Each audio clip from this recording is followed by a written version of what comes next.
হবে না রে, না না ইয়ে কর এটা কালার দাও না আর মন বিরক্ত রাখবে যাতে হ্যাঁ সব পরে ঠিক করা লাগে ঠিক করে নিয়ে এরা ইয়ে ধরে পারবে না। ঘটনা আয়োজিত আজকে এই শোক সভা দুপুর 3টায় আরম্ভ হবার কথা। আমরা উপস্থিত আছেন আজকের অনুষ্ঠানের সভাপতি মহোদয় সহ গুণীজন। আমরা অনুষ্ঠানটি সভাপতির অনুমতিক্রমে এই মুহূর্তে আরম্ভ করতে যাচ্ছি। ডক্টর মোহাম্মদ মহিদুল হক দুলদুল স্যার, আপনি অনুমতি দিলে আমরা একটি বিষাদের আয়োজন, ভারাক্রান্ত হৃদয়ের আয়োজন। আমরা কাউকে স্মরণ করবার জন্য আজ এসেছি। যতদিন সামাজিক সাংস্কৃতিক কার্যক্রম আছে আমরা তাকে স্মরণ করতে চাই, স্মরণে রাখতে চাই। আমাদের আনুষ্ঠানিকতা কয়েকটি পর্বে আমরা আজকে প্রতি শ্রদ্ধা এবং সম্মান রেখে সঞ্চালনার পুরো দায়িত্বটি আমরা মনোনয়ন লিটন ভাইয়ের কাছে রাখতে চাই। লিটন ভাই ওখানে একটা মাইক্রোফোন দেন। ধন্যবাদ সবাইকে। আমরা এই পর্বে অনুষ্ঠানের শুরুতে সঞ্চালকের আহ্বানে আমরা অনুষ্ঠান শুরু করছি।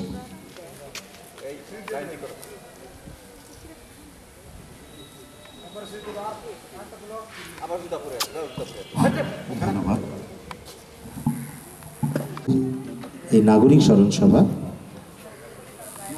একদম প্রারম্ভিক সূচনা লগ্নে সূচনা ঘোষণা করবেন আজকের এই নাগরিক স্মরণ সভার সম্মানিত আহ্বায়ক জনাব শ্রদ্ধেয় ডক্টর মানুল হক দুলদুল। আমরা শ্রদ্ধা জানাব এবং স্মরণ করব। আমাদের সে স্মরণ করছে, আমরাও আজকে তাকে স্মরণ করব। আসুন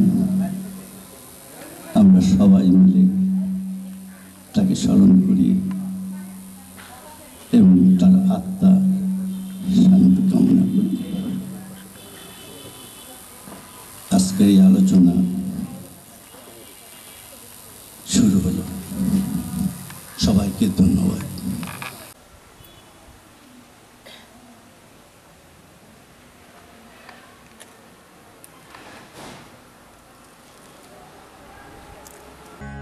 একজন বিশুদ্ধ কবির মৃত্যু হলো এ শহরে। পুরো শহর যেন বাকরুদ্ধ, স্তম্ভিত, শোকস্তব্ধ হয়ে গেল। শহর জুড়ে কান্নার রোল পড়ে গেল। কবির নিথর মরদেহটি সকল স্তরের মানুষের শ্রদ্ধা নিবেদনের জন্য রাখা হলে শহরের আকাশ বাতাস এক গভীর বিষাদে ভারী হয়ে উঠল। শেষ বিদায় বেলায় শ্রদ্ধা, ভালোবাসা, চোখের জল আর ফুলে ফুলে শোভিত হল কবির মরদেহটি। কি মহিমান্বিত এই মৃত্যু, কি সুন্দর এই মৃত্যু! এ মৃত্যু যেন ভোরের অরুণিমার মতো দ্যুতিময়, ফুলের মতো স্নিগ্ধ, শিশিরের শুভ্র শীতল বিন্দু। মৃত্যু, মৃত্যু, মৃত্যু। প্রতিটা মৃত্যুই পরম সুন্দর আর স্নিগ্ধ, যদি সে মৃত্যু হয় স্বাভাবিক। পরিণত জীবনকাল অতিবাহিত একটি অর্থময় মহৎ জীবনের পর সমাপ্ত। জীবনের শুরুতেই বা মাঝপথে যে মানুষটিকে মৃত্যু কেড়ে নিল, যার জীবনের স্বপ্ন এখনো অপূর্ণ থেকে গেল, জীবনে যার চলার পথ এখনো অনেক বাকি রইল, সেই মৃত্যু আমি চাই না। সেই মৃত্যু অনাকাঙ্ক্ষিত, অপকৃষ্ট। এ পৃথিবীতে মৃত্যু সকল জীবের জন্য একটি পরম আশীর্বাদ। খুব প্রয়োজনীয়। হ্যাঁ, মৃত্যু খুব প্রয়োজনীয়। সব কিছুরই একটি শেষ আছে। এ তাবৎ বিশ্বব্রহ্মাণ্ডে অনন্ততা বলতে কিছু নেই। যে মহাতপ্ত সূর্য এত উত্তপ্ত, সে সূর্যও একদিন শীতল হবে, হবে নিথর, নিস্তব্ধ। প্রতিটি নদীরই জন্ম হয় একদিন সাগরে নীলীন হওয়ার জন্য। মৃত্যু আছে বলেই পুরাতন জীবেরা বিদায় নেয়, পৃথিবীতে আসে নতুন জীবের প্রাণ চাঞ্চল্য। সারাদিন জেগে থাকার পর শরীরে একসময় ক্লান্তির ভাব চলে আসে। তখন দরকার হয় ঘুমের। একটি ঝরঝরে ঘুমের পর শরীর আবার হয় তরতাজা, নতুন শক্তিতে হয় উদ্দীপিত। দীর্ঘ জীবনের পর যখন বার্ধক্য চলে আসে, তখন এক ধরনের ক্লান্তির ভার চলে আসে। এভাবে বেঁচে থাকা আর বেঁচে থাকা কতদিন? একদিন জীবনের সব লেনদেন শেষ হয়ে এলে খুব দরকার হয়ে পড়ে চির ঘুমের, চির শান্তির। একমাত্র মৃত্যুই তখন দেয় সেই চির শান্তির স্বর্গীয় স্পর্শ। অনাদিকাল থেকে মৃত্যু ভয় মানুষকে তাড়া করে এসেছে ছায়ার মতো। মৃত্যু ভয়কে এড়ানোর অনেক পথ আছে। তার মধ্যে উৎকৃষ্ট পথটি হল অর্থময়ভাবে, মহৎভাবে, ক্ষুদ্রতার গণ্ডি ছাপিয়ে বৃহৎভাবে বাঁচা, বিশুদ্ধ আনন্দ পাওয়ার জন্য বাঁচা, সার্থক মানুষ হওয়ার জন্য বাঁচা, আকাশের মতো বড় হয়ে বাঁচা, জীবনকে প্রচণ্ডভাবে ভালোবেসে নিজেকে উজাড় করে বিলিয়ে দিয়ে বাঁচা। একবার তুমি এভাবে বাঁচতে শিখে গেলে মৃত্যু ভয় উবে যাবে নিমিষে। মৃত্যুকে তখন তুমি জড়িয়ে ধরে পাবে গভীর এক পরমানন্দ। তখন হাসতে হাসতে পৃথিবী থেকে বিদায় নেবে তুমি, আর কাঁদবে চারপাশ, আকাশ, বাতাস, মাটি, মানুষ, নক্ষত্র।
জনাব সুবল চন্দ্র মাধব। নৌকালাপ্রয়াণে নওগাঁর সামাজিক এবং সাংস্কৃতিক সংগঠনসমূহ আয়োজিত আজকের এই সম্মানিত কবি, লেখক, গবেষক, সংস্কৃতিজন ফোরাম নওগাঁ জেলা শাখার পক্ষ থেকে জানাই শোকাবহ শুভেচ্ছা, অভিনন্দন এবং কিছু বলবার সুযোগ দানের জন্য জানাই আন্তরিক কৃতজ্ঞতা। আসলে রাবি ভাই আমার শুধু সংস্কৃতি প্রিয়জনই ছিলেন না, উনি আমার সুপ্রিয় সহকর্মী। আপনারা জানেন উনি নওগাঁ জেলা প্রশাসনের একজন কর্মচারী ছিলেন, আমার সহযোদ্ধা সহকর্মী। উনি এমন একজন মানুষ ছিলেন, তার কথা বলে, তার যে বিশেষণের কথা বলে শেষ করা যাবে না। নওগাঁর সাংস্কৃতিক অঙ্গনের একজন নক্ষত্র, তার মৃত্যুতে আমরা সাংস্কৃতিক অঙ্গনের একটি বিশাল শূন্যতা উপলব্ধি করছি। রাবি ভাই আসলে আমার 2 ব্যাচ সিনিয়র ছিলেন। উনি 1980 সালের এসএসসি নওগাঁ কেডি স্কুল থেকে আমি 82 সালের।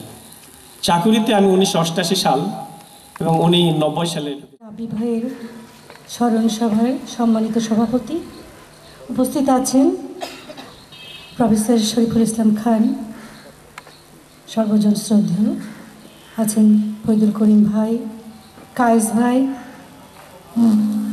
আতাউল কাকু, প্রবন্ধিক, কবি, সাহিত্যিক, সম্মানিত ব্যক্তি, আর সকল সম্মানিত সহযোদ্ধা আছে, বাবলু ভাই, রাজনৈতিক ব্যক্তিত্ব।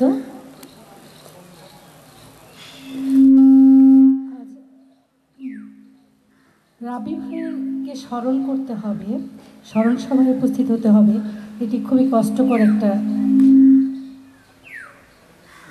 ব্যাপার আমার জন্য। রাবি ভাইয়ের সাথে পরিচয় আমি শিল্পকলায় শিক্ষার্থী যখন ছিলাম, আমি আবৃত্তি ছিলাম না, আমি ছিলাম গানে। রাবি ভাই, মতি ভাই, পাপুদা ওনারা আবৃত্তির স্টুডেন্ট ছিলেন, আমার বাবার ছাত্র ছিলেন। সেই সুবাদে আমাদের বাসায় নিয়মিত যেতেন।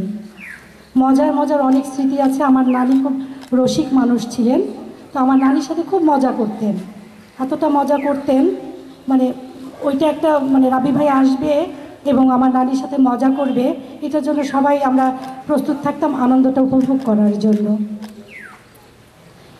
আমার লাইব্রেরিতে চাকরি হওয়ার পরে আবৃত্তি পরিষদের কিছু মিটিং ওখানে হতো। তখন রাবি ভাই মেয়েটার নাম কি? রূপন্তী। রূপন্তী ছোট, 3 বছর হবে হয়তো বা 4 বছর, হাঁটতে পারে। তো আসছে, তো আমার নানিও আমার ওই লাইব্রেরিতে গিয়েছে। রাবি ভাই আকস্মিকভাবে সবার সামনে বলে উঠলো, রূপন্তী রূপন্তী, ওই যে তোমার আম্মু আসছে, তোমার বড় আম্মু আসছে। সবাই হো হো করে হেসে উঠলো। এই যে একটা মানে সবাই একটা আনন্দ পেলো, একটা আনন্দ দেওয়া মানুষকে মানে এত আনন্দিত করতে পারতো, একটা তার গুণ ছিল। তারপরে উনি তো মানে সংগঠন করার দিকে তার মতো মানে সচ্চারূপে করা আর একটা সংগঠনকে আবৃত্তির মতো একটা প্রতিষ্ঠানকে এগিয়ে নিয়ে যায় এবং প্রতিষ্ঠিত করা খুবই কঠিন ব্যাপার।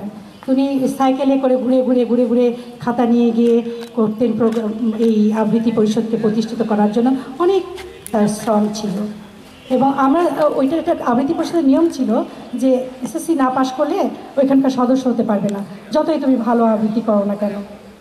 তো এই কারণে আবৃত্তি পরিষদের সদস্য আমি 89-এর আগে হতে পারিনি, কারণ আমার পাশ করতে হয়েছে, তারপরে হতে হয়েছে, তারপরে আবৃত্তি পরিষদে আসা।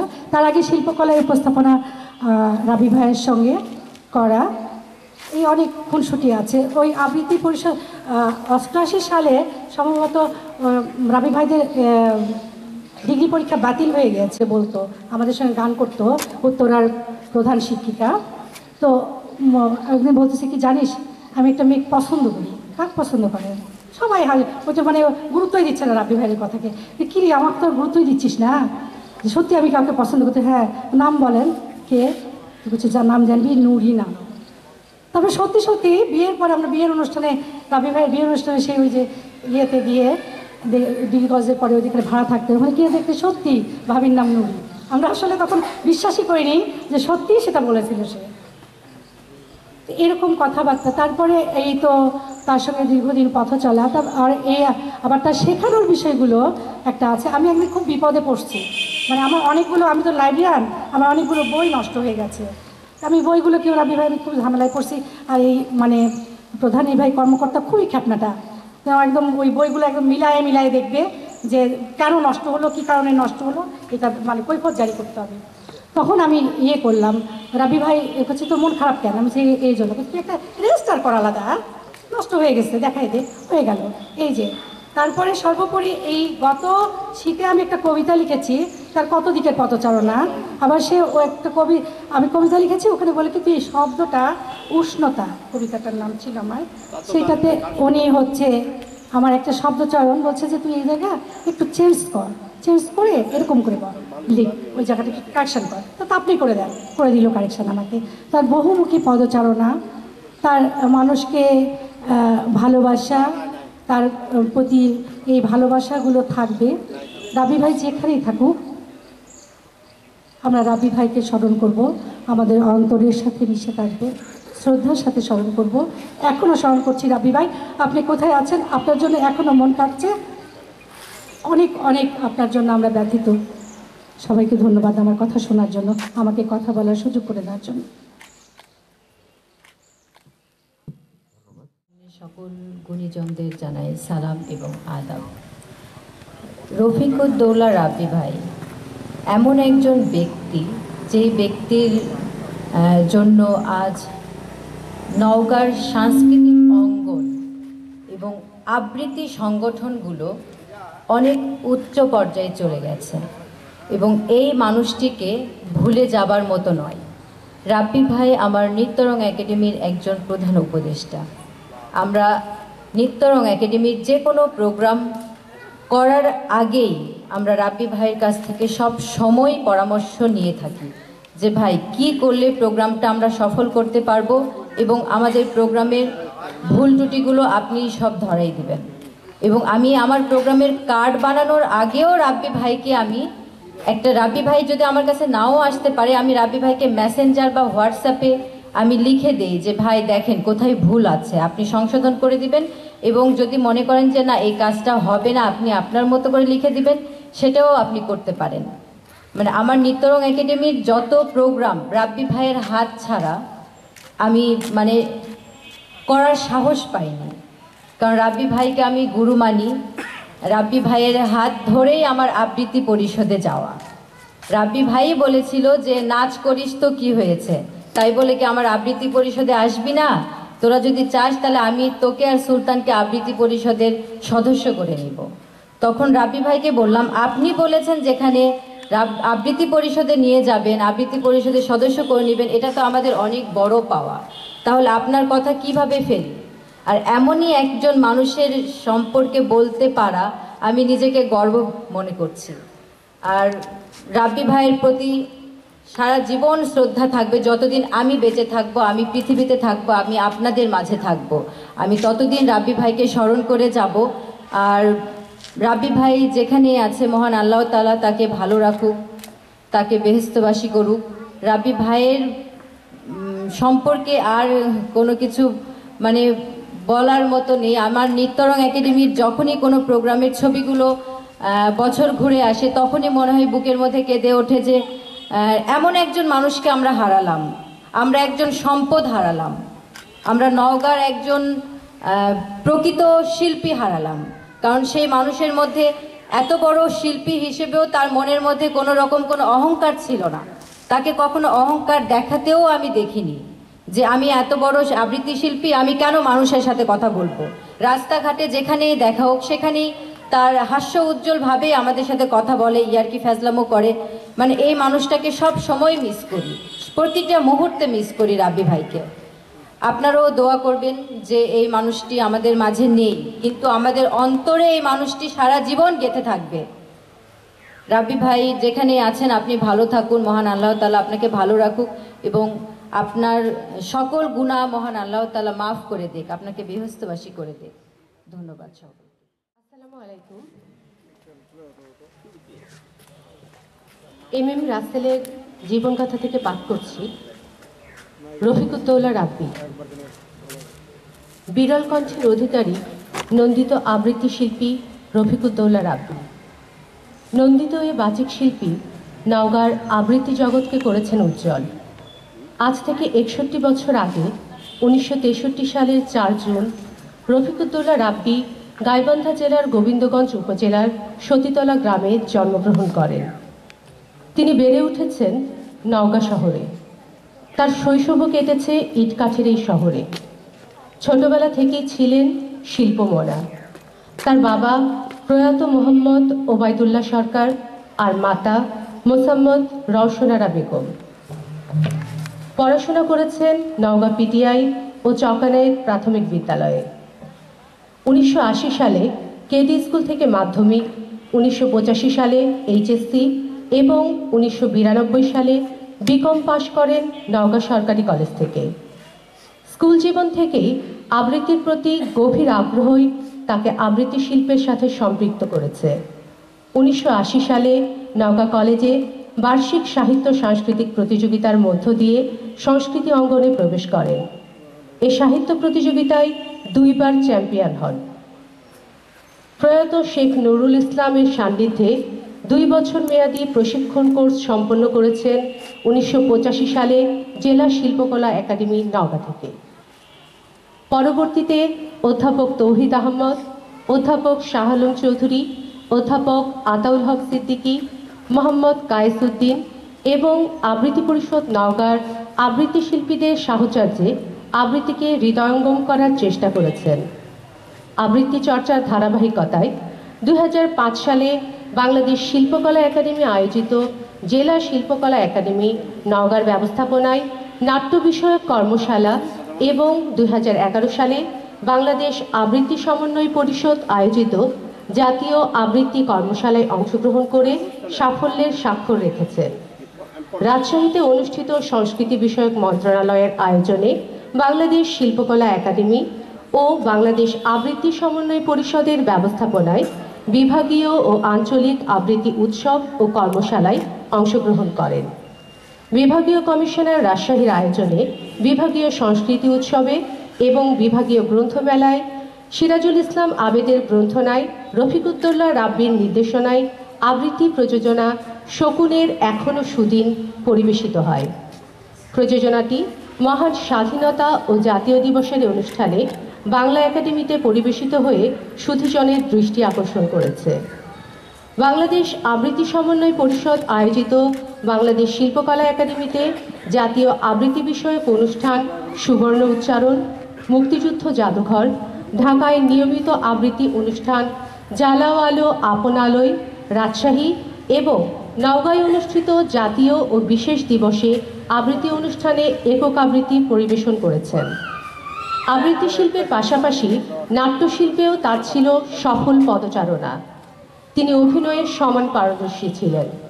তার অভিনীত উল্লেখযোগ্য নাটকের মধ্যে রয়েছে শাস্তি, মধুরেণু, নৈশভোজ, দেবী চৌধুরানী, নবাব সিরাজউদ্দৌলা, ফাঁস, ডাইভোর্স, ৭১-এর পালা, সাইক্লোন, ঠসার সংসার, আপদ, বিবাদ, জলতরঙ্গ, মৃত্যুহীন প্রাণ, বশীকরণ, আমাদের সন্তানেরা, ২ বিঘা জমি, পুঁজি, আল্লাহ রাখা, হোটেল শাহজাহান, রুম নম্বর ২০২ সহ অসংখ্য।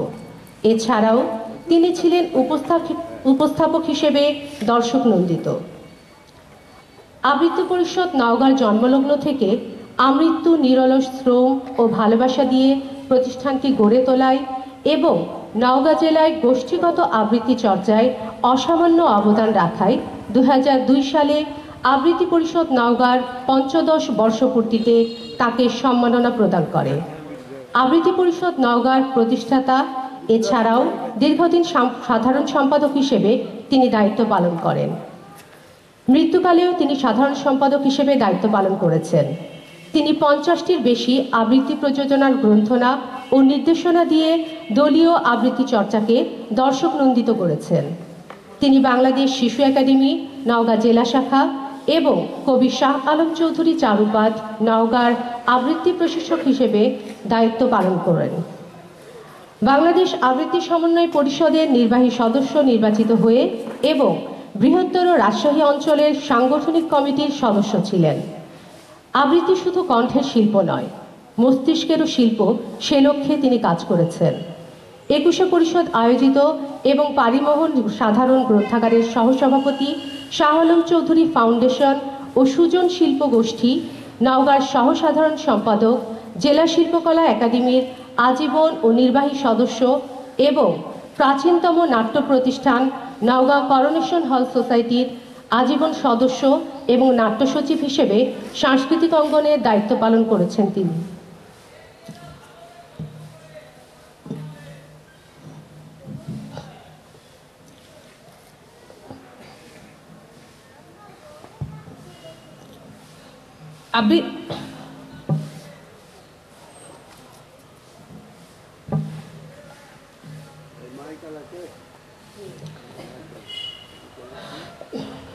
আবৃত্তি শিল্পে বিশেষ অবদান রাখায় তিনি জেলা শিল্পকলা একাডেমির সম্মাননা 2013 প্রাপ্ত হন।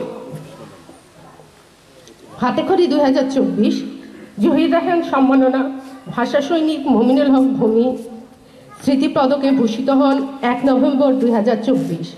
2019 সালে বাংলাদেশ টেলিভিশনের আবৃত্তি শিল্পী হিসেবে ক শ্রেণীর তালিকাভুক্ত হন। রফিকুদ্দৌলা রাব্বি ছিলেন দুরন্ত, ছিলেন দুর্নির্বাণ, নওগাঁর সাংস্কৃতিক অঙ্গনে ছিলেন অন্তহীন প্রাণ।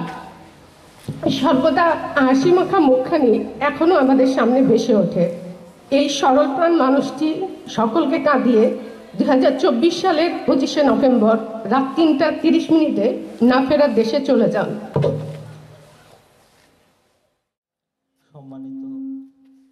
সম্মানিত উপস্থিতি,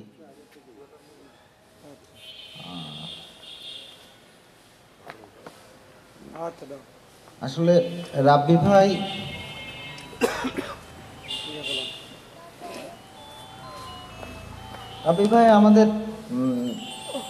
আমার বড় ভাই, কিন্তু আসলে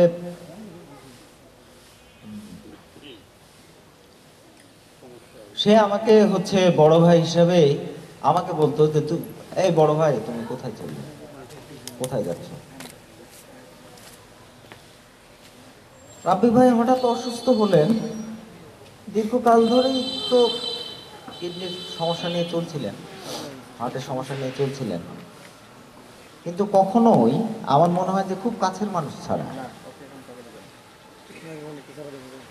কাউকে বুঝতে দেন নাই যে মানে সে কি ব্যাধি, কত জটিল শারীরিক সমস্যা নিয়ে উনি আমাদের মাঝে বিচরণ করছেন, সার্বক্ষণিক হাসছেন, কথা বলছেন, কৌতুক করছেন। মানে রাব্বি ভাইকে গোড়া মুখে আমরা কখনো দেখি নাই, মানে খুব গোড়া মুখে কখনোই দেখি নাই। একটা মাছওয়ালার সঙ্গে কিংবা একটা রিক্সাওয়ালার সঙ্গে কিংবা একজন মজুরের সঙ্গে কিংবা একটা দোকানদারের সঙ্গে, তাও নয়, একটা অদ্ভুত মানুষ। নওগাঁর সংস্কৃতি অঙ্গনে রাব্বি ভাইয়ের অবদান তো অনস্বীকার্য, সেটা তো আমরা যারা উপস্থিত আছি, সংস্কৃতির সামান্যতম চর্চা করি, তারা প্রত্যেকেই জানি। আমাদের নওগাঁ কেডি স্কুলের প্রাক্তন ছাত্রদের সংগঠন কেডিয়ানের নির্বাহী কমিটির উনি সাংস্কৃতিক সম্পাদক ছিলেন। তো আমাদের এই সাংস্কৃতিক যে কোনো অনুষ্ঠান হলেই রাব্বি ভাইকে বলতাম, তো রাব্বি ভাই বলে, আরে তুমি তো আছো, চালায় না। খুব জোরাজোরি করলে উনি কিছু দু একটা পরামর্শ দিতেন। তিনি এক ধরনের আস্থা রাখতেন।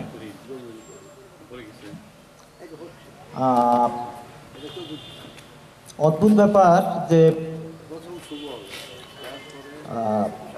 বাড়ি ভাইয়ের বাসায় আমরা অন্য একটা বিষয়ে আমরা কয়েকজন একত্রিত হয়েছিলাম রাব্বি ভাই হাসপাতালে ভর্তি হওয়ার আগের দিন।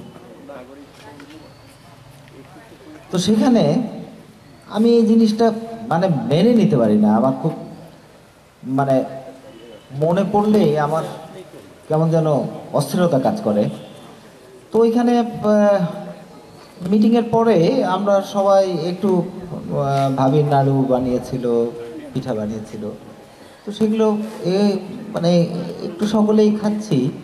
তো রাব্বি ভাই তো উনি খেতে পছন্দ করতেন, আপনারা জানেন। তো আমি উনিও নিয়েছেন প্লেটে, তা আমি উঠে গেলাম। উঠে যে আমি বললাম যে রাব্বি ভাই খাবেন না, রাখেন তো। আমি তুমি থাও তো, একটু খাই, কিছু কি হবে, খাই না। আমি ওই দিন রাতে ঢাকা চলে যাই, তারপরের দিন রাতে চলে যাই এবং ঢাকা গিয়ে শুনি রাব্বি ভাই অসুস্থ, হাসপাতালে ভর্তি হয়েছে, তারপরে তো না ফেরার দেশে। তো একটা মানুষের চলে যাওয়া এটা মানে আসলে তেমন কিছু ভ্যারি করে না। মানে আমাদের এত জীবন প্রতিনিয়ত মানে মৃত্যুর মুখে যাচ্ছে, তো তেমন কিছু যায় আসে না পৃথিবীর। কিন্তু রাব্বি ভাইয়ের মৃত্যুতে কিছু যায় আসে। কারণ হচ্ছে রাব্বি ভাই একজন কর্মবীর মানুষ ছিল। তো মানে হেন কোনো অনুষ্ঠান নাই যেখানে রাব্বি ভাইয়ের অনুপস্থিতি।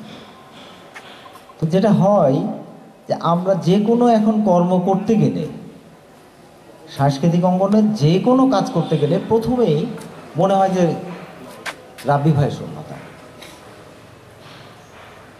এইটা তো মানে মানে লেপন করার মতন। আর মানুষ দাঁড়াবে কি আমাদের পাশে? আমি তো দেখি না, হাতে গোনা কিছু মানুষ আমরা। এই অপূরণীয় ক্ষতিটা হয়ে গেল আমাদের সাংস্কৃতিক অঙ্গনে, সামাজিক অঙ্গনে, সর্বক্ষেত্রে। আমি মনে করি যে তার মতন মানুষের চলে যাওয়া, প্রস্থান, এইটা আসলে আমাদের প্রতি মুহূর্তে ভোগাবে। আমাদের প্রতিটি কর্মে আমরা উপলব্ধি করব রাব্বি ভাইয়ের অনুপস্থিতি। আমার মনে হয় যে এখানেই ওনার সার্থকতা, যে উনি চলে যাওয়ার পরও আমরা তাকে প্রতি মুহূর্তে স্মরণ করব। আমাদের কাজ করতে গেলে, আমরা যখনই হোঁচট খাবো, যখনই কোনো কাজ করতে যাব, এর থেকে বড় পাওয়া আমার মনে হয় যা একটা ব্যক্তি মানুষের আর হতে পারে কিছু। আমি আর বেশি কিছু বলতে চাই না। আপনাদের সকলেই আপনারা উপস্থিত হয়েছেন, আপনাদের প্রতি অশেষ কৃতজ্ঞতা। আপনারা ভালো থাকবেন, সুস্থ থাকবেন। আমরা একে অপরের জন্য সকলেই যেন দোয়া করি। ধন্যবাদ সবাইকে। সম্মানিত উপস্থিতি, আসসালামু আলাইকুম। নাগরিক স্মরণ সভায় যারা উপস্থিত হয়েছেন সকলকে শোকাবহ শুভেচ্ছা। রাব্বি ভাইয়ের সঙ্গে আমার পরিচয় আমি যখন বিয়াম স্কুল অ্যান্ড কলেজে যোগদান করি, তখন তিনি গোপনীয় শাখা, ডিসি স্যারের বাংলো গোপনীয় শাখায় তিনি কর্মরত ছিলেন। সেখানে আমার তার সঙ্গে প্রথম পরিচয়ের প্রথমেই আমি তো সে সময় জাস্ট পড়াশোনা কমপ্লিট করে এসে চাকরিতে যোগদান করেছিলাম। অফিসিয়াল অনেক বিষয় আমি জানতাম না, বুঝতাম না। তো তার সঙ্গে এই অফিসিয়াল বিষয়গুলো শেখার মধ্য দিয়ে তার সঙ্গে আমার পরিচয়। তখন থেকেই দেখতাম উনি ছিলেন প্রচণ্ড রকমের একজন হেল্পফুল মানুষ, এবং তিনি যে সবসময় হাস্যোজ্জ্বল মানুষ ছিলেন সেটি পূর্বের সকল বক্তাগণ বলে গেছেন। হাস্যোজ্জ্বল মানুষের সঙ্গে সঙ্গে তিনি ছিলেন অন্যরকম একজন হেল্পফুল মেন্টালিটির মানুষ, যেটি আমাদের সকলকে প্রাণিত করত। তিনি এতটাই পরোপকারী মানুষ ছিলেন যে নিজের কথাই হয়তো কখনো ভাবেন নাই।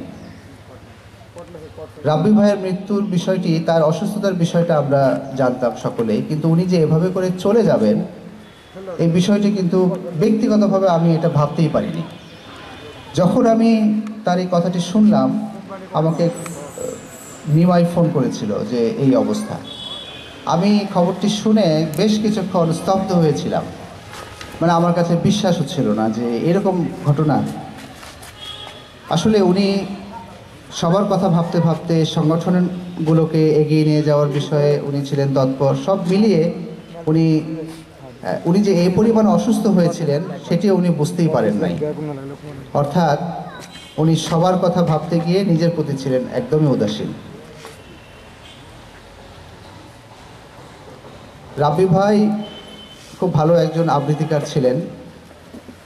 তার কাছ থেকে আমিও কিন্তু আমার প্রতিষ্ঠানের বেশ কিছু সহযোগিতা পেয়েছি। বিশেষ করে বাচ্চাদের আমাদের যখন সাংস্কৃতিক অনুষ্ঠানগুলো হতো উনি উপস্থিত থাকতেন। উনি যেমনিভাবে আমাদেরকে মজাও দিতেন তেমনিভাবে শেখাতেনও। আমি অনেক কিছু শিখেছি তার কাছে, আমি আন্তরিকভাবে কৃতজ্ঞ তার প্রতি। আজকে এই স্মরণসভা কিন্তু করেছে নওগাঁর গুণীজন এবং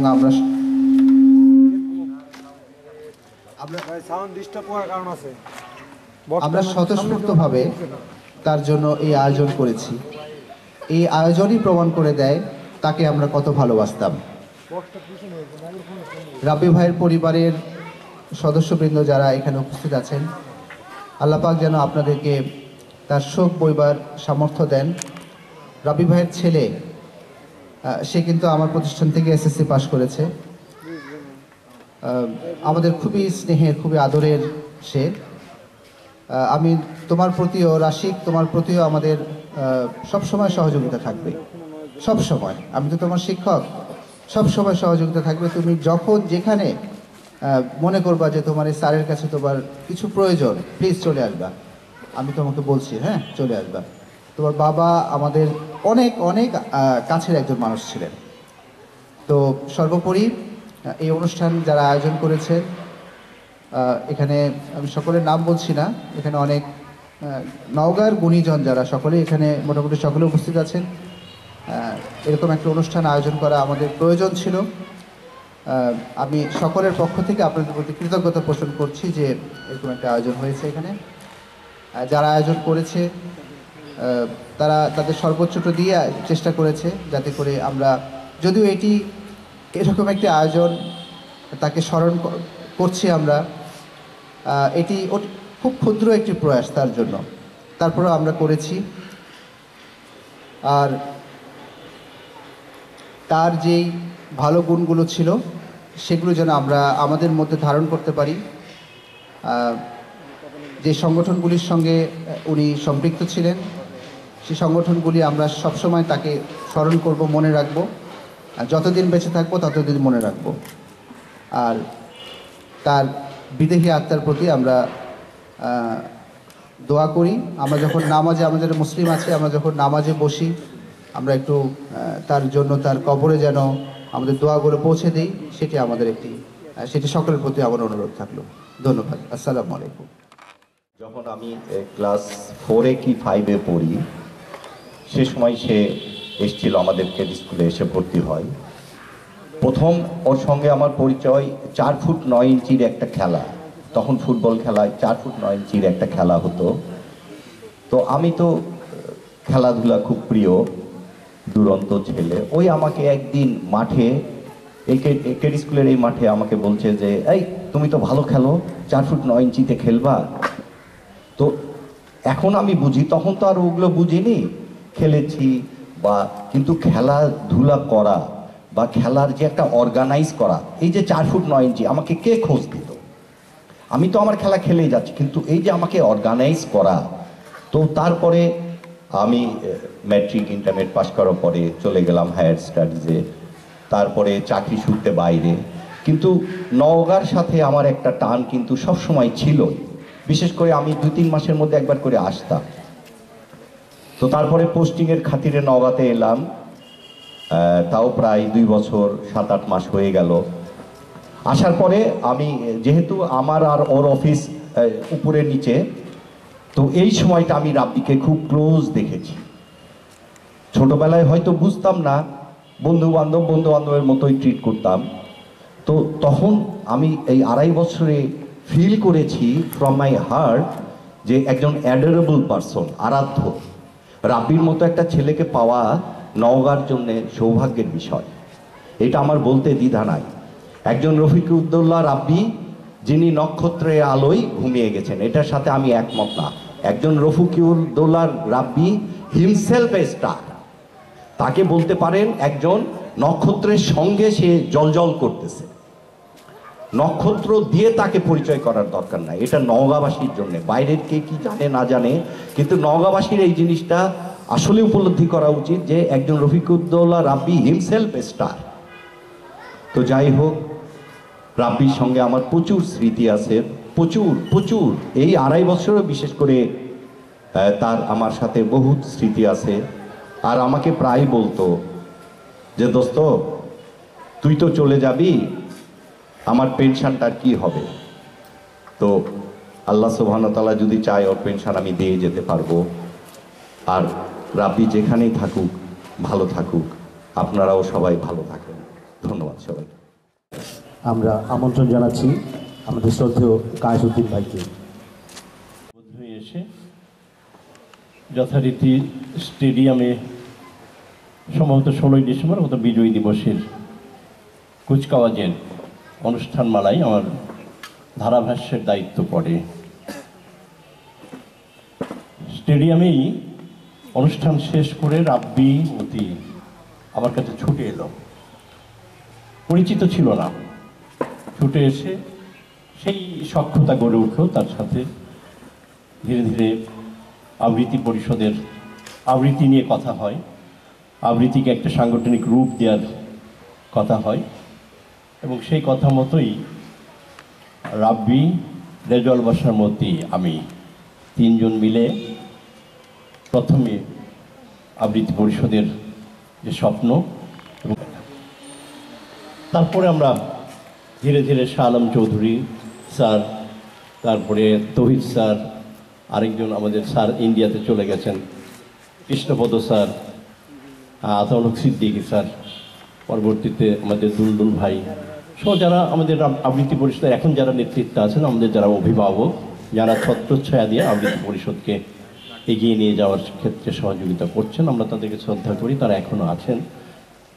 আবৃত্তি পরিষদের এই যাত্রা, আবৃত্তি পরিষদ ছাড়াও রাব্বির সাথে আমার পারিবারিক সম্পর্ক ছিল অটুট। আমি, আমার মিসেস, রাব্বি, রাব্বির মিসেস, মতি, মতির মিসেস, পর্যায়ক্রমে এক এক বাড়িতে যাওয়া আসা হতো পারিবারিকভাবে। আবার আমাদের 3 মিসেস মিলে সিনেমাও দেখেছে, একসাথে সিনেমাও দেখতে যেত। এইভাবে ছিল আমাদের মানে ঐকান্তিকতা আমাদের। রাব্বি মানে রাব্বি আর কায়েস। মতি যদিও পরবর্তীতে একটু মানে কাজের চাপই হোক বা যেভাবে হোক, কিন্তু রাব্বির সাথে আমার একটা চলাফেরাটা খুবই বেশি। হল সোসাইটির নাটক করা, নাটকের রিহার্সেল শেষ করে একসাথে বাড়ি ফেরা, বা অবসর সময় হলেই কোথাও বেরিয়ে পড়া, এই যে শহরে ঘোরাফেরা একসাথে, আমরা 3 জনই, আবার কখনো কখনো 2 জন। এইভাবেই আমাদের এই রাব্বির সাথে যে হৃদ্যিক সম্পর্কটা আমার আছে। আজকে আবৃত্তি হচ্ছে, রাব্বি নেই, নাটক হবে, রাব্বি আমাদের কাছে নেই। আমরা পথ চলছি, কেডি স্কুলের শহীদ মিনার, কেন্দ্রীয় শহীদ মিনার, নওগাঁ স্টেডিয়াম, সব কিছুতেই সব কিছু হচ্ছে, হবে, চলবে, চলতেই থাকবে। রাব্বি অফ হয়ে গেছে, কিন্তু আমরা ভাবি রাব্বি আমাদের মাঝে আছে।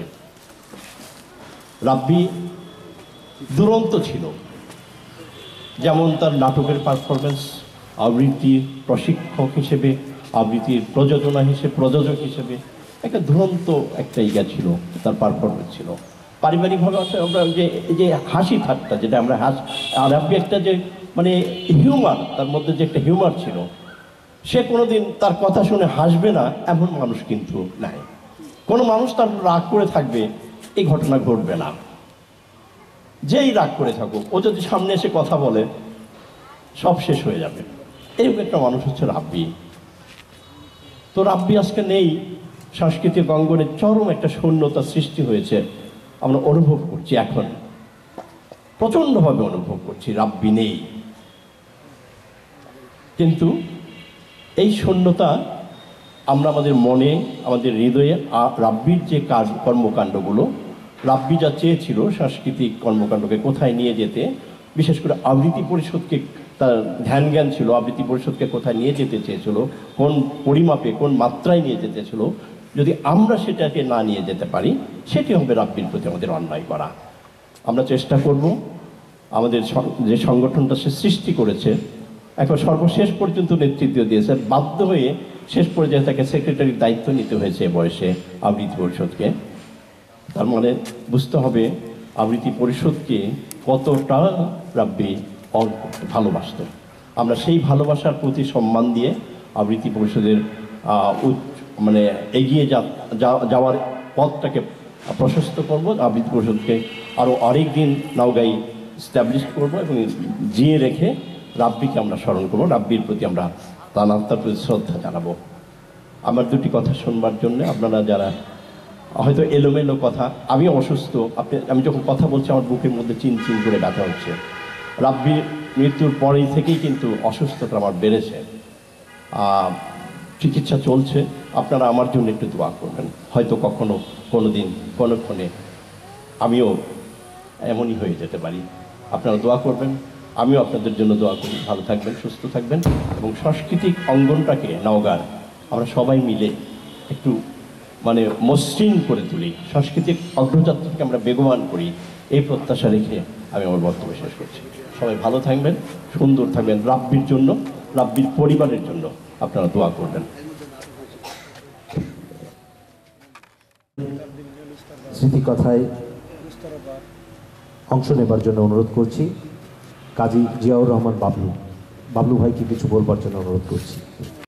সকল সামাজিক ও সাংস্কৃতিক সংগঠনের আয়োজনে আজকের এই নাগরিক স্মরণ সভার সম্মানিত সভাপতি, আমার সামনে গুণীজন এবং সম্মানিত সুধী, সবার প্রতি কৃতজ্ঞতা জানিয়ে আমি বন্ধু রফিকুদ্দৌলা রাব্বি সম্পর্কে আসলে আজকের এই স্মরণ সভায় রফিকুদ্দৌলা রাব্বিকে স্মরণ করে এভাবে যে কথা বলবো এটা আসলে কখনো কল্পনার ছিল না। তারপর চিরসত্য এবং বাস্তবতা হচ্ছে সে চলে গেছে, তাকে স্মরণ করে আজকে যে কথাগুলো বলতে চাই। রফিকুদ্দৌলা রাব্বি আমার সঙ্গে তার পরিচয় স্কুলে, আমরা এই কেজি স্কুলেরই ছাত্র ছিলাম একই সঙ্গে। যদিও বা স্কুল জীবনে তার সঙ্গে আমার অত ঘনিষ্ঠতা ছিল না, কিন্তু পরবর্তীতে সামাজিক এবং সাংস্কৃতিক অঙ্গনে তার সঙ্গে আমার ঘনিষ্ঠতা বাড়ে এবং এটি আসলে পূর্বে বিভিন্ন বক্তার ভিতর দিয়ে যে কথাগুলো উঠে এসছে সেটি হচ্ছে আসলে রফিকুদ্দৌলা রাব্বি তার ভিতরে কোনো কষ্ট ছিল কিনা এটা কিন্তু কখনো আমরা অনুভব করিনি। আসলে সে যেখানে যখন যাকে আমরা মানে তাকে যেভাবেই দেখেছি সেটা হচ্ছে তাকে দেখলেই বা তার কথা শুনলেই আসলে ভিতরে একটা আনন্দের শিহরণ হতো, এটি বাস্তবতা। এবং সে মানুষকে হাসাতে পারতো, জানি না সে কতটা কষ্ট নিয়ে আসলে সে চলতো, এটা কিন্তু আমরা কখনো উপলব্ধি করিনি। তবে এটুকু জানি যে সে আসলে তাকে দেখলে বা তার কথা শুনলে আমরা কিন্তু আসলে অন্তরে যে আনন্দটা অনুভব করতাম সেই আনন্দটা আসলেও কিন্তু সারা জীবন দিয়েই গেছে। আসলে তার সঙ্গে আমার এই সামাজিক সাংস্কৃতিক সংগঠনের ভিতর দিয়ে ঘনিষ্ঠতা এবং সে কিন্তু শেষ পর্যন্ত কিন্তু এই প্যারিবন সাধারণ গ্রন্থাগারের কিন্তু সহসভাপতি হিসেবে কিন্তু ছিল। আসলে ও বিভিন্ন সময় আমাকে কিন্তু বিভিন্ন জায়গাতে দাওয়াত দিত। আসলে আমি কয়েকটা প্রোগ্রামে যেতে মানে পারিনি বলেই তো আমাকে একদিন এসে বলতেছে যে তোকে আমি আর দাওয়াত দিব না। বললাম কেন? তো বললাম তো দাওয়াত দিলে তুই আর যাস না কোনো জায়গাতে। তাই আমি বললাম যে ঠিক আছে তুই এবার দাওয়াত দিস, আমি যাবো আর কি। তো সেটি হচ্ছে গত রমজান মাসে আসলে ইফতারিতে আবৃত্তি পরিষদের উদ্যোগে একটি ইফতার পার্টি হয়, সেটাই বোধহয় আমার তার সঙ্গে আসলে ইফতারটাই আমার শেষ আর কি করা হয়েছে এবং তার দাওয়াতে আমি আসলে উপস্থিত হয়েছিলাম।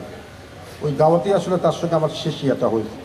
তারপরে কথাবার্তা হয়েছে এবং স্বাধীনভাবে সে যখন ঢাকায় চিকিৎসাধীন ছিল সেই চিকিৎসাধীন অবস্থায় তাকে আমি 3 দিন ফোন করেছিলাম, কথাবার্তা হয়েছিল। তো স্বাধীনভাবে তখনও তার ভিতরে যে উদ্যমটা আমি দেখেছিলাম আসলে কল্পনারও অতীত ছিল যে সেইভাবে আমাদেরকে চলে যাবে।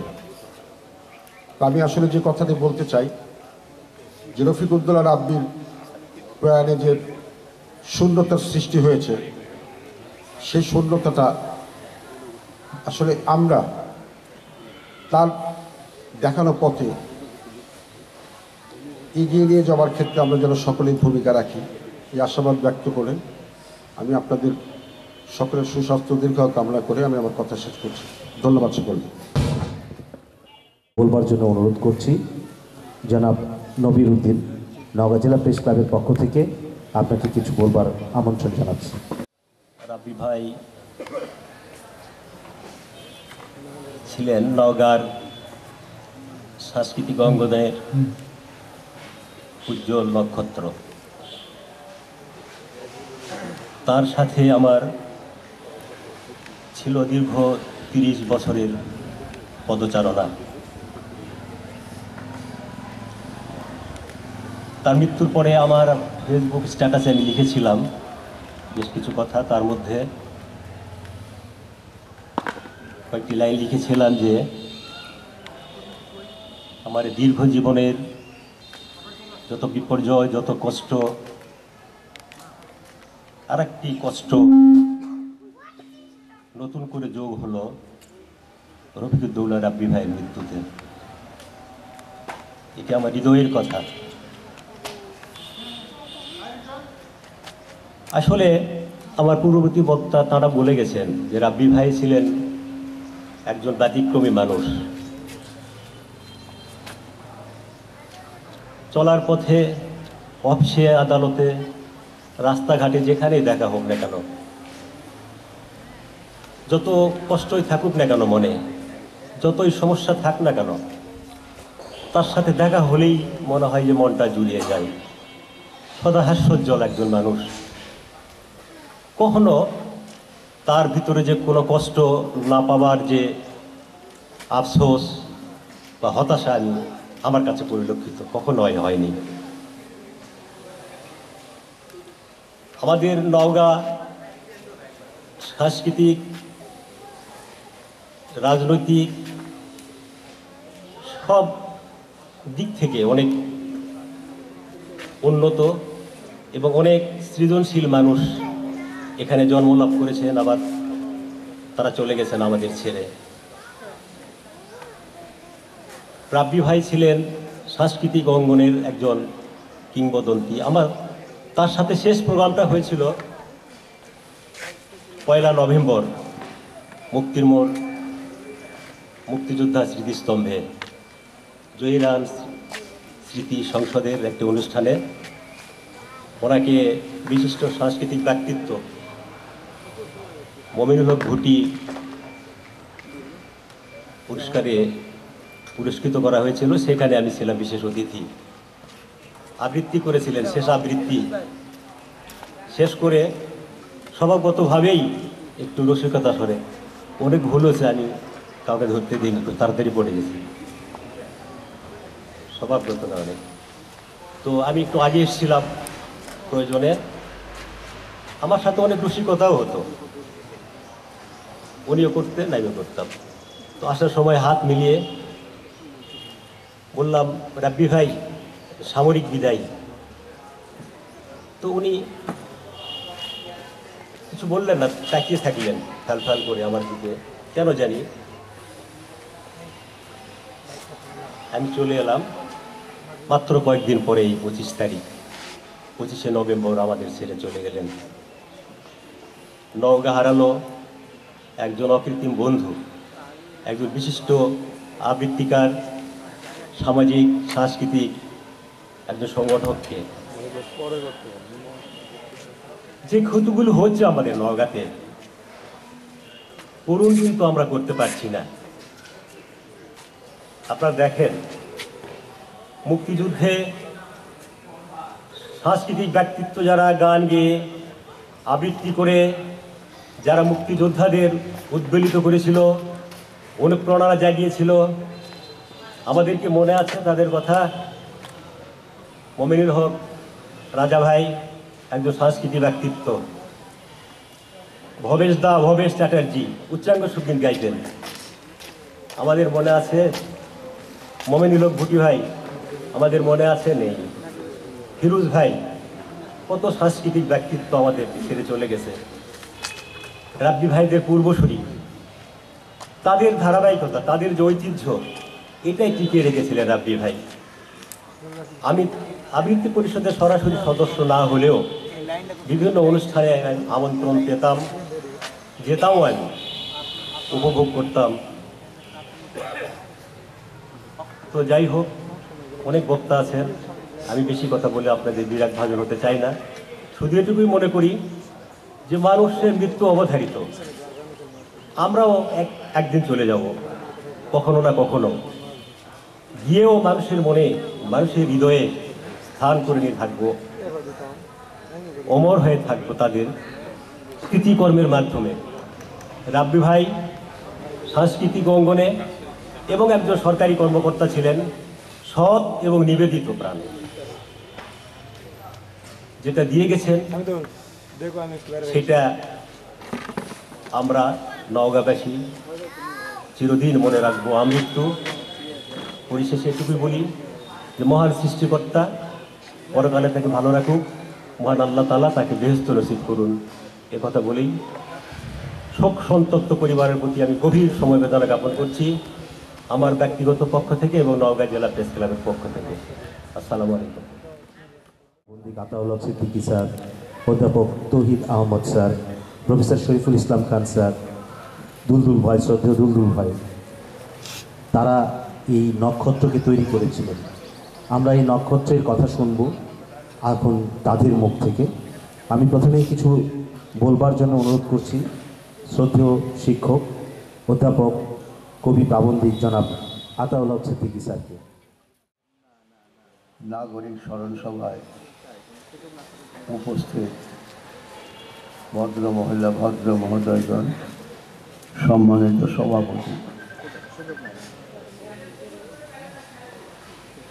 একটু লক্ষ্য করে বোঝা যাবে উপস্থিত এখন পর্যন্ত যারা আছেন আমার বয়সটা একটু বেশি, বেশি মানে অনেকটাই বেশি।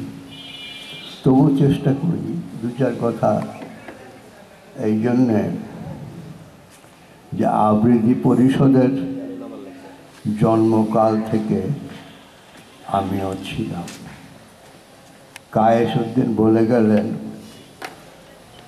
কায়েসউদ্দিনকে আহ্বায়ক করে রেজাউল বাসার মতি এবং রফিকুদ্দৌলা রাব্বিকে সদস্য করে 1987 সালে এখানে আবৃত্তি পরিষদ প্রতিষ্ঠিত হয়। একটা নতুন সংগঠন ছিল না নওগাঁয়। আবৃত্তি পরিষদ প্রতিষ্ঠিত হবার আগেই ওই খোকা ডাক্তার, হোমিও ডাক্তারের ডিসপেন্সারির পিছনে অফিসার্স ক্লাব, ওইখানে আমরা একত্র হতাম, গল্প গুজব হতো। তারপরে এইসব সংস্কৃতি চর্চার বিষয় নিয়েও কথা হতো। যাই হোক, পরে তারা এই প্রতিষ্ঠানটি খাড়া করেন।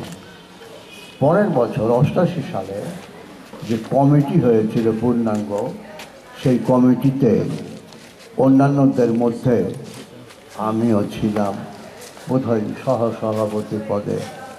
তৌহিদ আহমদও ছিলেন, আরও অনেকেই ছিলেন। তারপরে আবৃত্তি পরিষদ ক্রমান্বয়ে বিকশিত হয়েছে। একটা ঘটনা এখানে উল্লেখ্য যে আবৃত্তি পরিষদের প্রথম সভাপতি করা হয়েছিল কৃষ্ণপদবাবু, কৃষ্ণপদ সরকার, অধ্যাপক এবং অ্যাডভোকেট ছিলেন। তিনি আবৃত্তি পরিষদের সভাপতি হলেও নাটকের মানুষ ছিলেন এবং নাটকে তো সংলাপ উচ্চারণ করতে হয়, তো আবৃত্তির মানে ভাবটা তার মধ্যে থাকে। তো কৃষ্ণপদবাবু উনি মাসখানেকের মধ্যে সম্ভবত ভারতে চলে গেলেন। এটা শূন্যতা হলো। কাকতালীয় ব্যাপার হলো এই, 87 সালে যখন আবৃত্তি পরিষদ 3 জনকে নিয়ে যাত্রা শুরু করলো, সেই সালেই অধ্যাপক তৌহিদ আহমদ আজিজুল হক কলেজ থেকে, আজিজুল হক কলেজকে আপনারা জানেন, বগুড়ার আজিজুল হক কলেজ, উত্তরবঙ্গের রাজশাহী কলেজ, আজিজুল হক কলেজ, কারমাইকেল কলেজ, তারপরে উডবার্ন পাবনার পাবনার যে উদ্ভব কলেজ, এডওয়ার্ড কলেজ এইগুলো বিখ্যাত।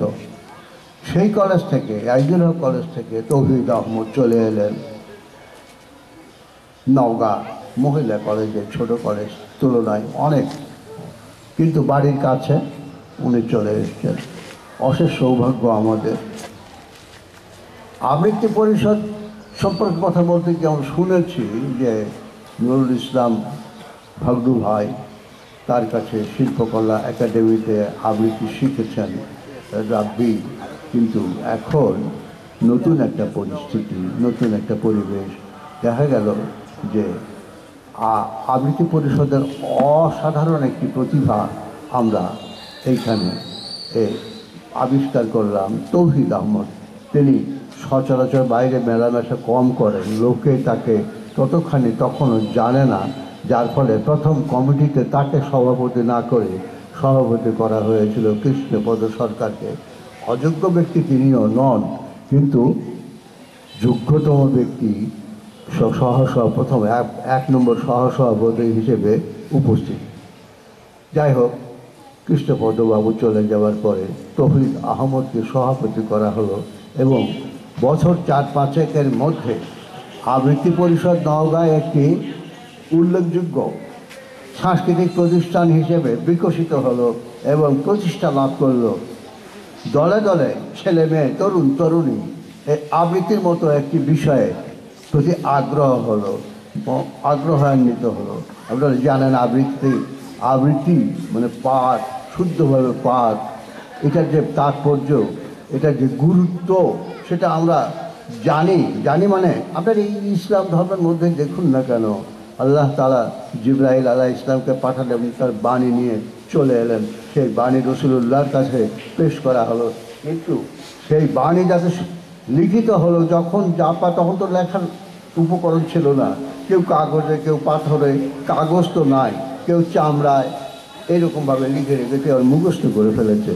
হ্যাঁ, কিন্তু যাতে উচ্চারণ শুদ্ধ হয়, বাক্যগুলো শুদ্ধ হয়, সেই জন্যে মুখস্থ যিনি করেছেন তাকে বলা হলো হাফিজ, আর যিনি শুদ্ধ উচ্চারণ করতে পারেন বা তাকে করা হলো কারি। এটা ইসলাম ধর্মে যারা হাফিজ এবং কারি অত্যন্ত সম্মানিত ব্যক্তি। তো আবৃত্তি ছাড়া বিষয়বস্তুর ভাব অনুধাবন করা যথার্থভাবে সম্ভব হয় না। আবৃত্তির সমধিক গুরুত্ব, কিন্তু এটা নাচ নয়, গান নয়, সেরকম আকর্ষণীয় নয়, তা সত্ত্বেও আবৃত্তি জনপ্রিয় হয়ে উঠল। রফিকুদ্দৌলার সাংগঠনিক প্রতিভা, কায়েস, মতি, এদের তৎপরতা সব মিলিয়ে আবৃত্তি অল্প দিনের মধ্যে বিকশিত হয়েছে। তো আর সেদিকে আবৃত্তি যেমন বিকশিত হয়েছে, সেই সঙ্গে সঙ্গে আমরা লক্ষ্য করব যে আবৃত্তির অনুষ্ঠানগুলোকে আরও আকর্ষণীয়, আরও সমৃদ্ধ করবার জন্যে নাট্যানুষ্ঠানের আয়োজন করা হয়েছে। আমার যতদূর মনে পড়ে, শাহ আলম চৌধুরী একটি নাটক লিখে হয়েছে পুঁজি, সেই নাটকটিকে নাট্যরূপ দিয়েছিলেন অধ্যাপক তৌহিদ আহমদ, তিনি এখানে উপস্থিত আছেন। সেই নাটকটি মঞ্চস্থ হয়েছিল আবৃত্তি পরিষদের উদ্যোগে। এই সময় পরবর্তীকালে এসে দেখা যাচ্ছে ক্রমান্বয়ে ওই আবৃত্তি পরিষদের মধ্যে নাটক এসে গেছে। কি জন্য যে 92 সাল থেকে সরকারিভাবে প্রতিশরে রবীন্দ্র জয়ন্তী অনুষ্ঠান শুরু হয় সরকারিভাবে। ওই তো তার মধ্যে নাটক থাকে। তো এই নাটক কে করবে? শিল্পকলা একাডেমি তখনও সুসংগঠিত নয়, তাই আবৃত্তি পরিষদের ছেলেমেয়েরা এই নাটক মঞ্চায়নের দায়িত্ব নিল এবং সুষ্ঠুভাবে সেই দায়িত্ব পালন করল।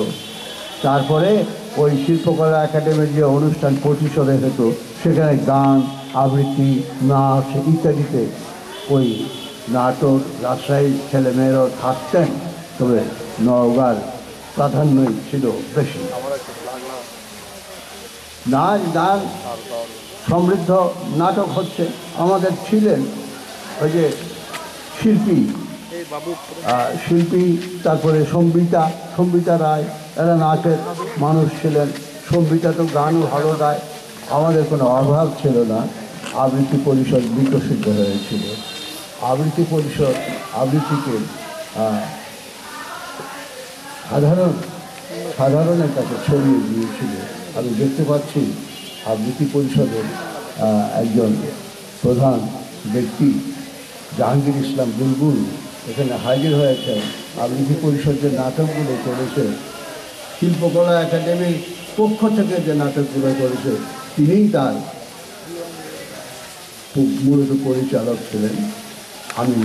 আমার সুযোগ হয়েছিল রফিকুদ্দৌলা রাব্বির সাথে ওই শিল্পকলা একাডেমির প্রযোজনায় আবৃত্তি পরিষদের ছেলে মেয়েদেরকে সাথে নিয়ে ওই জাহাঙ্গীর ইসলাম বুলবুলের পরিচালনায় সেই রবীন্দ্রনাথ ঠাকুরের নাটক, রবীন্দ্রনাথ ঠাকুরের সেই নাটকটি, তো আমার নাম ভুলে যাচ্ছে, সেই নাটকটি মঞ্চস্থ হয়েছিল পরিসরে। সেই নাটকে অভিনয় করার অনেক শিল্পী ছিলেন, রাব্বি ছিলেন, সঙ্গীতা ছিলেন, ওই সুচিরা পোদ্দার ছিলেন, আরও অনেকেই ছিলেন। আমাদের ছেলেদের মধ্যে তো আরও অনেকেই ছিলেন। যাই হোক, প্রতি বছরই এরকম করে নাটক হয়েছে, অনুষ্ঠান হয়েছে। এইটা গেল একটা দিন। আবৃত্তি পরিষদের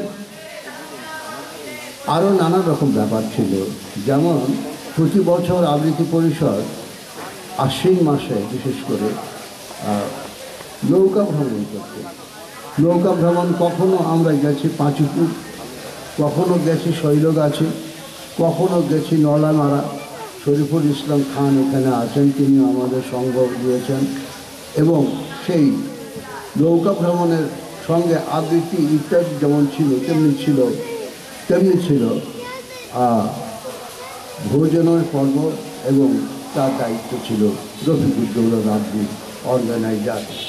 নৌকা ভ্রমণের মূল অর্গানাইজার রফিকুদ্দৌলা রাব্বি, আবৃত্তিরও তাই।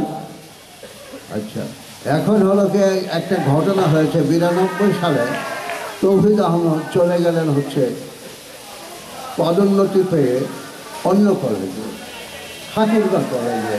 তখন কেমন হবে, তৌহিদ আহমদ অনন্য সাধারণ এক আবৃত্তি শিল্পী, তার শিষ্যত্ব আমরা সবাই মেনে নিয়েছিলাম। আমিও তার কাছ থেকে আবৃত্তি শিখেছি। আমাদের আবৃত্তি পরিষদের ছেলে মেয়েরা তো শিখবেই। তো তৌহিদ আহমদ চলে গেছেন, তখন আমাদের এই যে রফিকুদ্দৌলা রাব্বির প্রশিক্ষণ কিছু নেওয়া ছিল, তৌহিদ আহমদের কাছেও কিছু শিখেছেন তিনি। এবং জাহাঙ্গীর আলম, দেওয়ান জাহাঙ্গীর আলম, এরা সব আবৃত্তির প্রশিক্ষণের বা আবৃত্তি পরিচালনার দায়িত্ব নিয়েছেন। আবৃত্তি তো আছেই। পয়লা বৈশাখ আসলো, পয়লা বৈশাখে আবৃত্তি পরিষদ একটা করে অনুষ্ঠানের আয়োজন করতো। ভোজও, খাওয়া দাওয়া সেখানে থাকতো, হয়তো তরমুজ থাকতো, অন্য কিছু ফলমূলও থাকতো ইত্যাদি, মোট কথা আকর্ষণীয় করে রাখা হতো। তারপরে আরও কিছু ব্যাপার ছিল যেগুলো আবৃত্তি পরিষদ করত। তার সর্বোচ্চ ব্যাপার হচ্ছে এই বিভিন্ন অনুষ্ঠানমালা করতে গিয়ে আবৃত্তি পরিষদের প্রতিটি সদস্যের সঙ্গে রফিকুদ্দৌলা রাব্বির নিবিড় সম্পর্ক গড়ে উঠেছিল। কয়েকদিন আগে আমার দরকার পড়ল হীরাকে এখন হয়তো অনেকে চিনবেন না। এই যে আব্দুল মালেক এমপি ছিলেন, তার বড় ভাইয়ের নাম আব্দুল মজিদের মেয়ে হীরা থাকতো ডাকপট্টিতে, আবৃত্তি পরিষদ করতো। বিয়ে হয়ে গিয়েছে, মেয়ে বড় হয়ে গেছে, কোথায় কী করে, কলেজে পড়ে, রাজশাহী কলেজে পড়ে। হীরার বিয়ে হয়েছে আবার পুকুর, কিন্তু সে মেয়ের লেখাপড়ার জন্য থাকে রাজশাহী কলেজে। এর খোঁজকে রাখে। আমার দরকার হলো, আমি রাব্বিকে বললাম, রাব্বি হীরার কীভাবে যোগাযোগ করবো তার সঙ্গে? স্যার একটু দেরি করেন, আমি মেসেজ পাঠাই দিচ্ছি। হ্যাঁ, অল্পক্ষণের মধ্যেই হীরার মোবাইল নম্বর চলে আসলো। এরকমভাবে অনেকবার অনেকের মোবাইল নম্বর বা ঠিকানা রফিকুল্লাহ দিয়ে আমাকে উপকৃত করেছেন। রফিকুল্লাহ আমার অশেষ উপকার করেছেন। হীরার সঙ্গে যোগাযোগ করে দিয়েছে, আমার উপকৃত হয়েছে। হীরা তো একজন, প্রত্যেকের সঙ্গেই আবৃত্তি পরিষদের প্রতিটি সদস্যার সঙ্গেই রফিকুদ্দৌলা রাব্বির সেই সম্পর্ক ছিল। আবৃত্তি পরিষদে একবার ঢুকেছে, কয়েকদিন আবৃত্তি করেছে, ঢাকায় চলে গেছে, ইটালিতে চলে গেছে।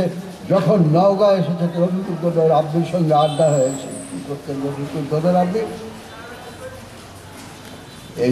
ডিসি অফিসের গোপন শাখায় চাকরি করতেন। তাকে ওখানে পাওয়া যায়, টেলিফোনে সবসময় পাওয়া যায়, এইখানে যোগাযোগ করা খুব সুবিধা। এইভাবে রফিকুদ্দৌলা রাব্বি প্রকৃতপক্ষে আবৃত্তি পরিষদ থেকে কেউ বের হয়ে যেতে পারেননি, স্থানান্তরিত হয়েছেন, শুধু সম্পর্কচ্যুত হন নাই। এই যে রিলেশন মেনটেন করা, জনসংযোগ বজায় রাখা, আবৃত্তির বিকাশের পাশাপাশি মানবিকতার, সাংস্কৃতিক সক্ষতার একটা নিবিড় সাম্রাজ্য গড়ে তুলেছেন তিনি। তার আবৃত্তি পরিষদে যত শুভানুধ্যায়ী ছিল, আর কেউ অন্য কোনো সংগঠনে এত শুভানুধ্যায়ী তৈরি করতে পেরেছিলেন বলে আমার মনে হয় না। কথা তো অনেকই বলা যায়, আমি একটু কথা ফিরিয়ে নিই। আমি সূচনাতেই বলেছিলাম যে একটু বয়স্ক ব্যক্তি আমি। আসলে রফিকুদ্দৌলা রাব্বির বাবার সঙ্গে আমার সখ্য ছিল। রফিকুদ্দৌলা রাব্বির বাবার সঙ্গে সখ্য ছিল। তো উনি এখানে এসডি অফিসে চাকরি করতেন। আমি এটা বেশি বলতাম না এর জন্যে যে একটু সম্পর্কটা ব্যাহত হতে পারে। হ্যাঁ, ছেলের সঙ্গে আমার সখ্য সম্পর্ক ছিল সম্মানজনক, কিন্তু তবুও যাই হোক, সেই অনেক ছোট রাব্বি 61 কত সালে মারা গেল, এই কত বয়সে ধরা যায় 61, কমপক্ষে 20 বছরের ছোট। চিন্তা করা যায় তার সঙ্গে আমার নিবিড় সম্পর্ক ছিল এবং আমৃত্যু সেটা বজায় থেকেছে। রফিকুদ্দৌলা রাব্বি অসাধারণ শিষ্টাচার ছিল। ছোট একটা ঘটনা বলি, শিষ্টাচার। সেটা হচ্ছে আমি 2023 সালে শুনলাম যে ওই যে সম্মাননা দেওয়া হবে গোলাম কিবরিয়া পিনুকে কবিতার জন্যে, আর পুনশ্চ পত্রিকায় সম্পাদনায় এই দীর্ঘদিন ধরে নিরলসভাবে সম্পাদনা করা, উন্নত মানের একটি নওগাঁর মতো জায়গা থেকে সম্পাদনা করায় পুরস্কৃত করা হবে আমাদের রবু শেঠকে। রবু শেঠ আমার বেশ কয়েকটি পুস্তক প্রকাশিত হয়েছে।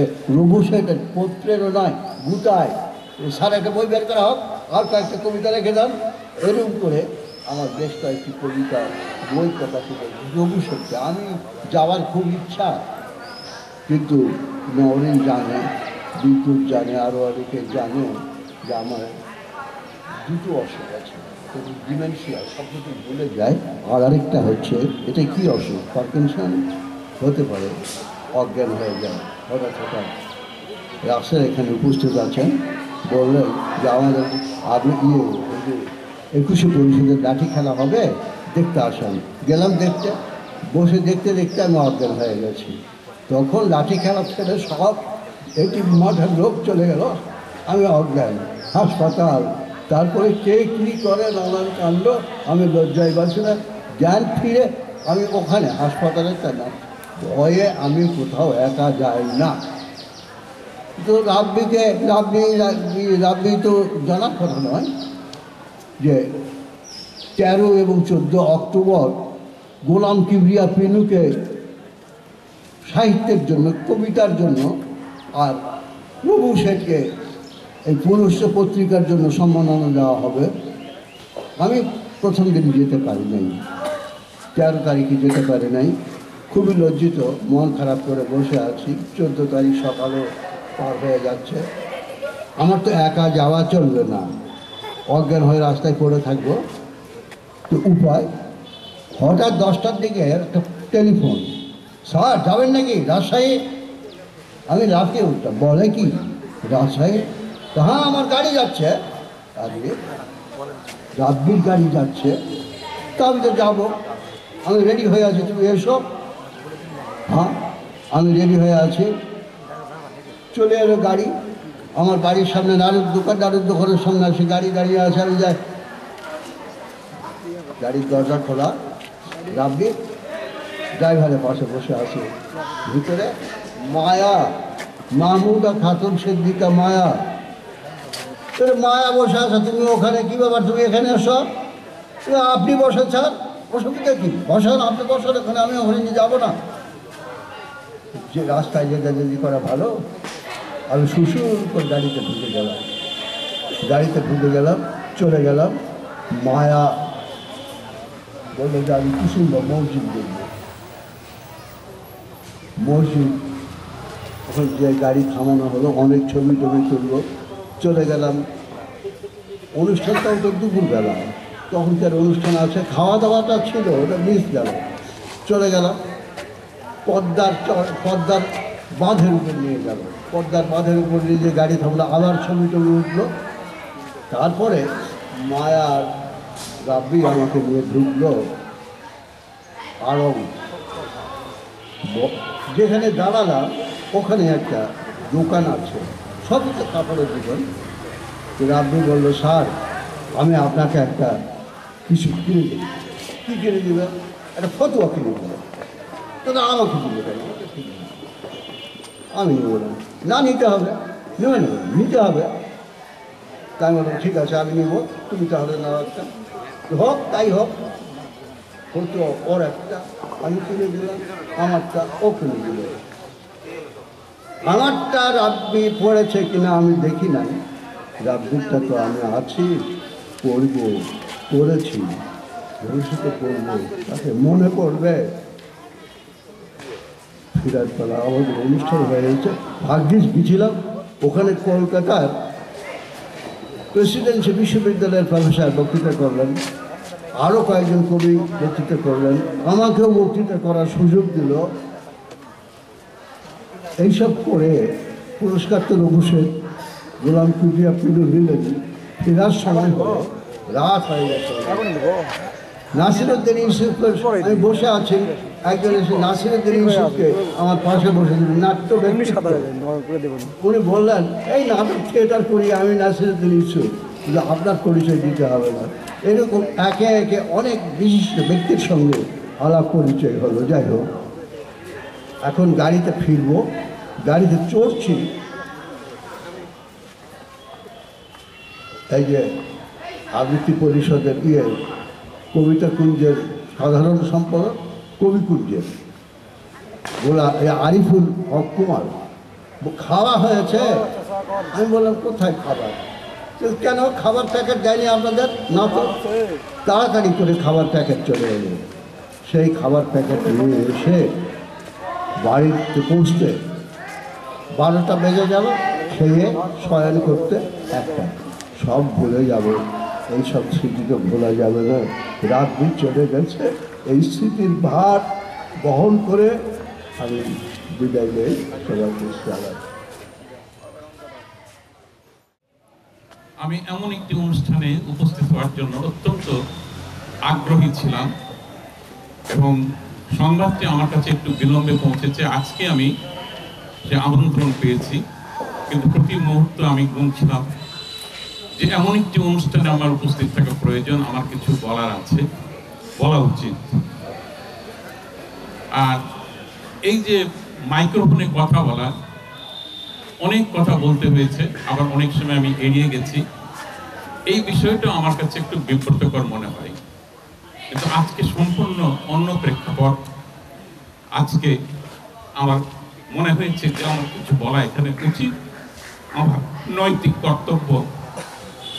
শ্রুতিবৃন্দ, আমি খুব আবেগতাড়িত হচ্ছি, চেষ্টা করছি আবেগকে সংযত করা। আমার জীবনে রাব্বিকে যে কয়েকটি বিশেষ বিশেষ অবস্থায় পেয়েছি, তার সান্নিধ্য পেয়েছি, অর্থাৎ আমার জীবনের বিশেষ মুহূর্তগুলোতে সে যে আমার পাশে ছিল, তার কয়েকটি কথা এখানে বলবো।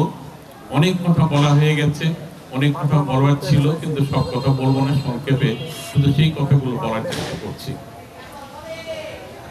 ইতোমধ্যে বিভিন্ন আলোচনায় আমরা দেখেছি যে একই অঙ্গে তার অনেক রূপ। সে শিল্পী, সে সংগঠক এবং সবার উপরে একজন মানবিক গুণসম্পন্ন মানুষ। কোন সত্তা তার বড় এটা বোধহয় পরীক্ষা করে বলা যাবে না, শুধু অনুভবের ব্যাপার।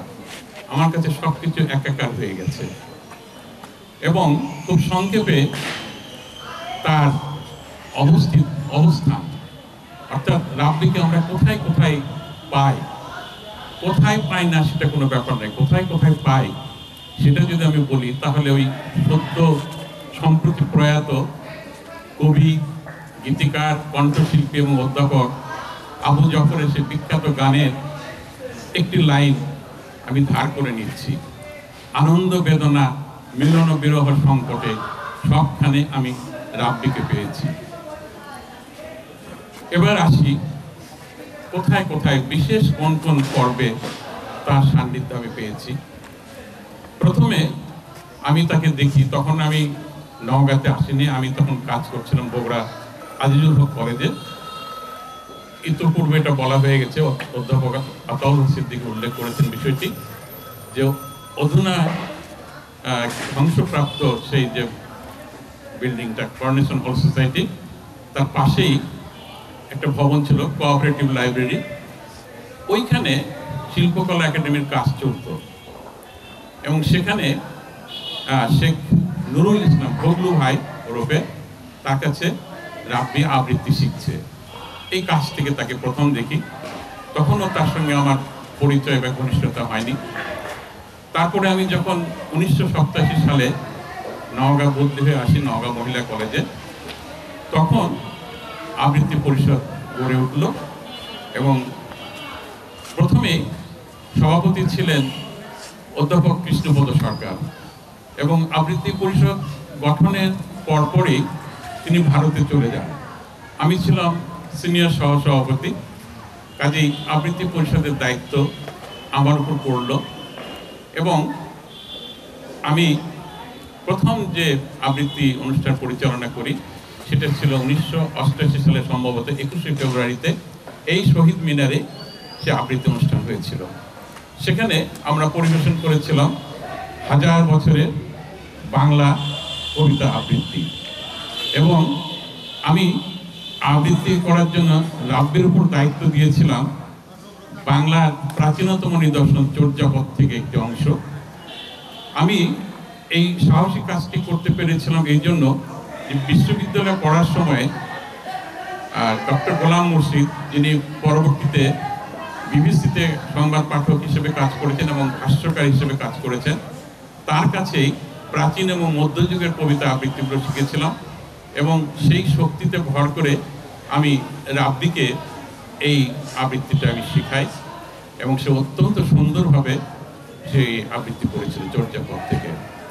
এইভাবে তার সঙ্গে আমার পথ চলা শুরু এবং দীর্ঘ 37 বছর তার সঙ্গে আমি পথ চলেছি, বিভিন্ন কাজে তার সঙ্গে সম্পৃক্ত হয়েছি।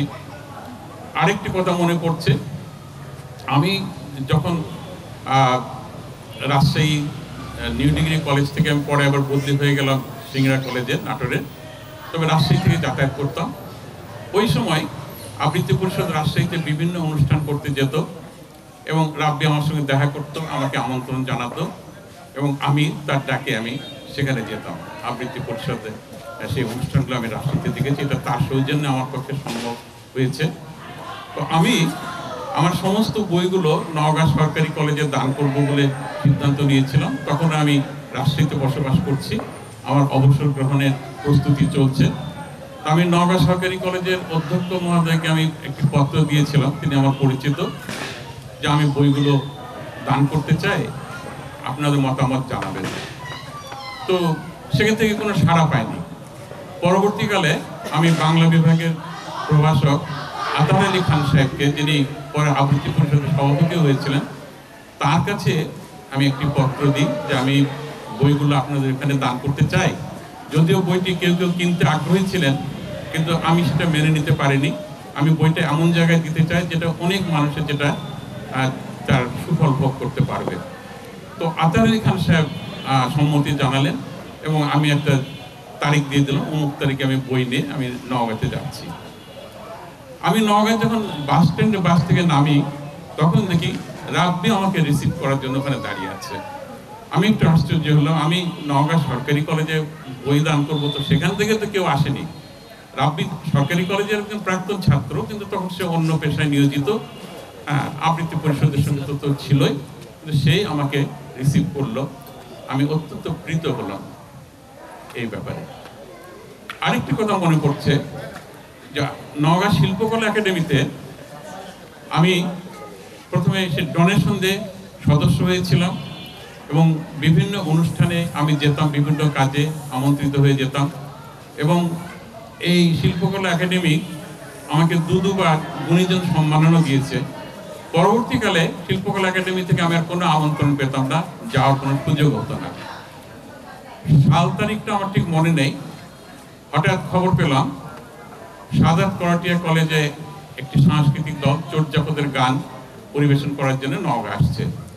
রাব্বি ব্যক্তিগতভাবে শিল্পকলা একাডেমিতে আমাকে দাওয়াত করলো। শিল্পকলা একাডেমি কোনো কর্তৃপক্ষ বা অফিসার কেউ আমাকে দাওয়াত করেনি, রাব্বি আমাকে দাওয়াত করেছিল এবং সেজন্যই আমি রাব্বির ডাকে সাড়া দিয়ে সেখানে আমি গিয়েছিলাম।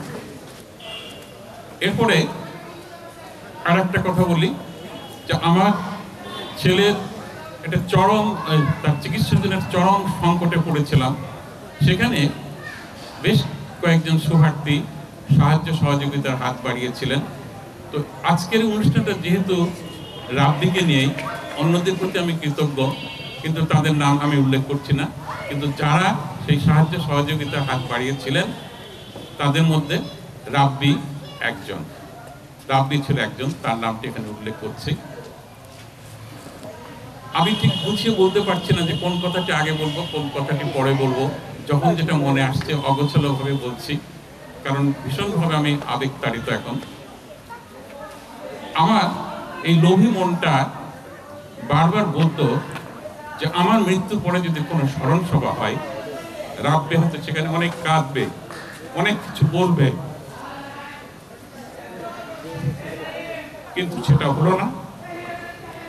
রাব্বি পরে এসেও ফাঁকি দিয়ে বলতে গেলে আমাদের ছেড়ে চলে গেল, এটাই বোধহয় নিয়তির নির্মম পরিহাস।